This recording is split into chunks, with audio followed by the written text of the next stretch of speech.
Hello there, it's Mel McMahon, your Aussie fasting coach, and welcome back to the next video in my healthy lifestyle series. Today we're diving into something that really affects your mood, your energy, your immunity, and even how you hear from God. And that is your gut, surprisingly enough, your digestion. You might not think of it as a spiritual or emotional issue, but trust me, the gut is way more connected to your whole well-being than we have ever been taught before. And God in His wisdom designed it that way on purpose. Let's dive in.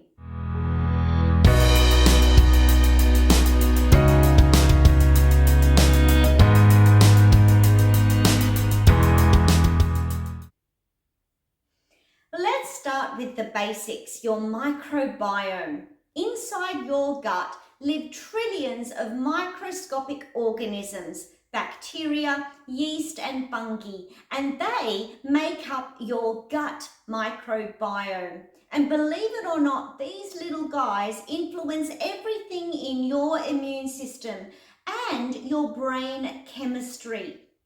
When your gut is in balance, you'll feel energized, clear-headed, calm, regular in your digestion, less inflamed. However, when your gut is out of balance, you might experience symptoms like bloating, constipation, diarrhea, brain fog, mood swings, low immunity. Even cravings and skin flare-ups can be caused by an unbalanced gut. So how do we take care of these God-given microbes? I bet you never made this connection before. The first step is to feed them very well. Fibre, fermented foods, and fluids. Your gut loves fibre, especially the fibre from plants. In fact, all fibre comes from plants. So every time you eat colourful veggies, legumes, nuts, seeds, and whole grains, you're feeding your internal garden.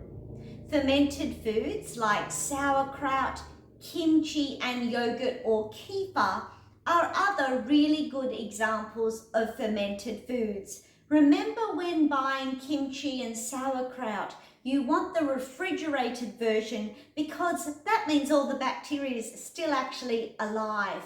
Some other examples are miso and tempeh or kombucha. Watch the sugar, however, in the kombucha. All these help repopulate your gut with healthy bacteria. And don't forget hydration, water. Water helps us move everything through our digestive system, and it supports our liver, our kidney, and our colon in doing their detox job.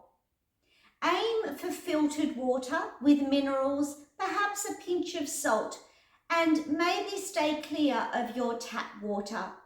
In fact, for natural hygiene, distilled water is gold in their world. Well, now let's talk about the gut and brain connection. Have you ever had butterflies in your stomach before speaking or felt sick from stress? That's because your gut and your brain are in constant communication. In fact, around 90% of your serotonin, the feel-good hormone, is made in your gut, not in your brain. So when your gut's out of balance, you may feel anxious, depressed, irritable, or emotionally flat. On the flip side, healing your gut can bring emotional steadiness, better sleep, and more resilience to stress. That's why a fast of 24 hours is a great way to heal your gut. Why don't you check out my fast training week as one way to start practicing that? Managing your digestion isn't just physical, it's emotional and it's spiritual too. Finally, there are biblical rhythms of feasting and fasting. One of the most beautiful things about God's design for digestion is the built-in rhythm of feasting and fasting.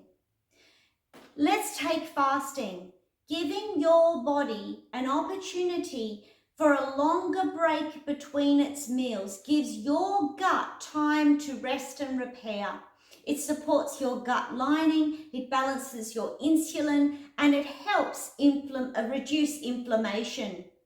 Feasting, when done mindfully and joyfully and with nutritious food, is time to nourish and celebrate your body and connect with others.